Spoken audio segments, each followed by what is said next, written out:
कधीच नाही चुकणार तुमचे फेवरेट टीव्ही शोज झी5 सोबत, तेही एकदम फ्री।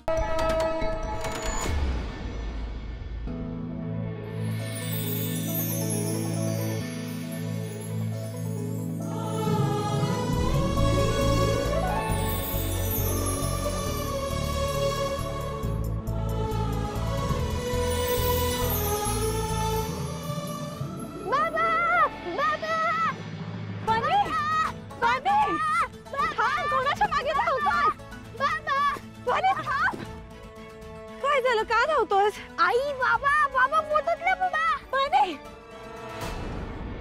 मला नीट सांगशील का काय झालंय? अगं आई लवकर चल त्याकडे बाबा आहे. काय? आई बाबा होता, मी बघितले ना फोटोत बाबाला.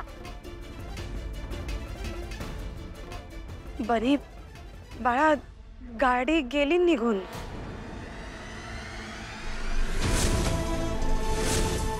तू का नाही थांबवलं बाबाला? त्यानं ऐकलं असतं रे तुझं. तू सांगितलं असतं तर बाबा थांबले असते ना. मला कधीपासून भेटायचंय बाबाला. तू मला भेटू देत नाहीयेस. आपल्या इच्छाच जवळ राहतो तर मग तू का नाही मला त्याला भेटणार? माझी नजर तरी पोचतात का त्याच्याकडे?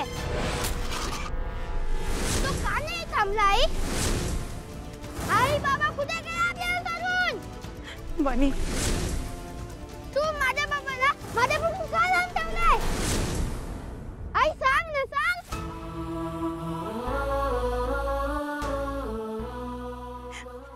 ऐक ना बाळा, मी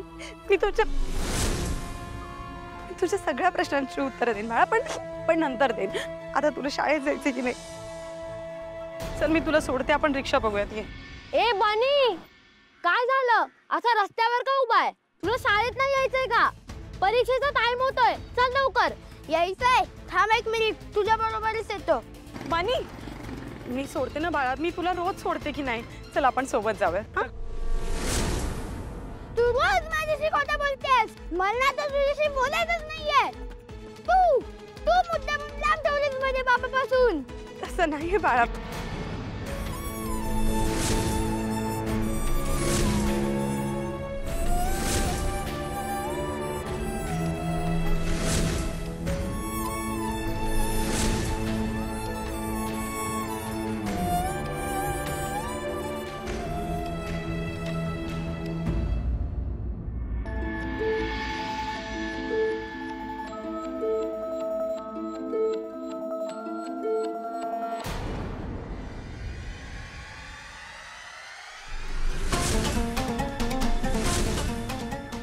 दादा काय झालं? कुठे होतास तू? किती वेळा कॉल केले मी तुला? हा, एकही कॉल रिसीव्ह नाही केलास तू माझा? दादा अरे येताना ट्रॅफिक खूप होतं ना, म्हणून लेट झाला मला, आणि त्याच गडबडीत मला फोनकडे लक्ष देता नाही आलं। तर म्हणून मी बोलतो ना नेहमी लवकर निघायचं। आणि तसंही तुला 2 तास झाले घरून निघून। 37 मिनिटांच्या लोकेशनला पोहोचायला किती उशीर झाला ना, किती ट्रॅफिक लागलं ना, तरी माणूस 1 तासात पोहोचतो। दादा खरं सांग मला, खरं सांग कुठे होतास तू? शॉपिंग करायला तर गेला नव्हतास ना, की मित्रांसोबत टाइमपास करत होतास? नाही दादा, शॉपिंगला नव्हतो गेलो मी।